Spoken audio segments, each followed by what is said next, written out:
Magandang umaga, kumusta po? Narito po ulit ang update natin para sa lagay ng ating panahon ngayong umaga po ng November 5, 2024 na kung saan sa ngayon po ay malakas na ang bugso ng hanging amihan dito po sa northern part ng Northern Luzon.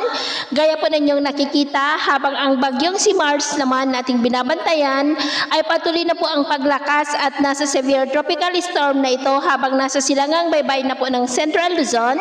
About 734 km east ng Polillo Island, nataglay na ang lakas ng hangin na umaabot na po sa 120 km per hour. Sa susunod po ng mga oras ay posibleng lalakas na yan into typhoon category at bumilis rin ang kilos nito pa northwestward sa bilis po na 30 km per hour. Maghapon po ngayon nababaybayin niya ang silangang baybay ng Northern Luzon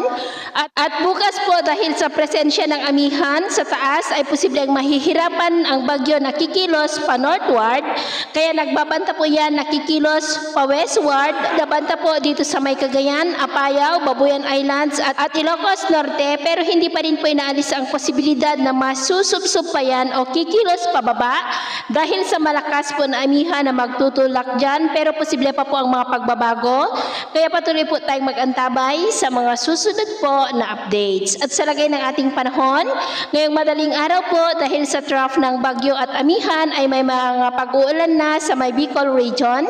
Batangas, Quezon, Northern Samar, Cagayan, Apayao, Babuyan Islands, Batanes,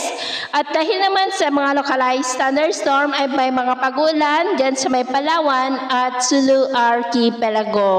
At mamaya po ay sisikat naman ang araw sa malaking bahagi ng ating bansa, lalo na po dyan sa may Ilocos Sur, La Union, Central Luzon, Metro Manila, Visayas at Mindanao, pero may chance po ng cloudy skies with isolated light to heavy rain sa may extreme Northern Luzon, Ilocos Norte, Apayao, Cagayan, Isabela, Quezon, Batangas, Bicol Region, Palawan, Sulu Archipelago at Zamboanga. At mamayang hapon, mas maraming lugar na ulit ang makakaranas ng mas maulap na kalangitan with isolated light to heavy rains, kaya mag-ingat po tayo sa mga banta pa rin ng mga pagbaha at pagguho ng lupa. At sa atin naman pong mga baybayin,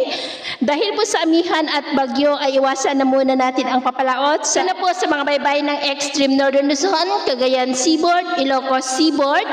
at dyan po sa silangang baybayin ng Northern Luzon at Central Luzon, dahil ang mga alon dyan ay posible po na aabot hanggang po sa 3 to 5 meters height. Kaya hanggat maaari ay iwasan na muna natin ang papalaot dyan sa mga may kulay pula para po mas makaiwas sa mga sakunang pangkaragatan. So ito lang latest update natin sa araw na ito.